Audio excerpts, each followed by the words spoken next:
പുതിയ അധ്യയന വർഷം ആരംഭിക്കുകയാണ്. പ്രവേശനോത്സവം 2024 ജൂൺ 3. 4 ലക്ഷം പുതിയ വിദ്യാർത്ഥികളാണ് വിദ്യാലയങ്ങൾ തേടി പോകുന്നത്.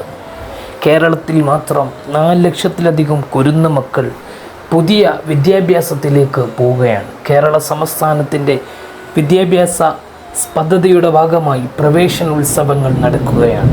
കേരളത്തിൽ മാത്രമല്ല മറ്റു പല സംസ്ഥാനങ്ങളിലും നാളെ തന്നെയാണ്, ജൂൺ 3 തന്നെയാണ് പ്രവേശനോത്സവം നടക്കുന്നത്.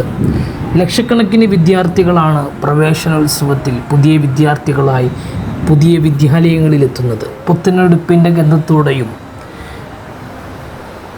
നല്ല കളറുള്ള കൊടയോടു കൂടിയും ബാഗിൽ ചുമന്നുകൊണ്ട് വിദ്യാർത്ഥികൾ അക്ഷരം പഠിക്കാൻ വേണ്ടി, കാര്യങ്ങൾ ഗ്രഹിക്കാൻ വേണ്ടി പോവുകയാണ്.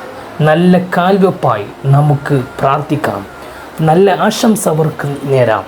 വിദ്യാർത്ഥികൾക്കും അധ്യാപകർക്കും രക്ഷിതാക്കൾക്കും ആശംസകൾ അർപ്പിക്കുന്നു. എല്ലാവർക്കും നല്ലത് വരട്ടെ എന്ന് പ്രാർത്ഥിക്കുന്നു.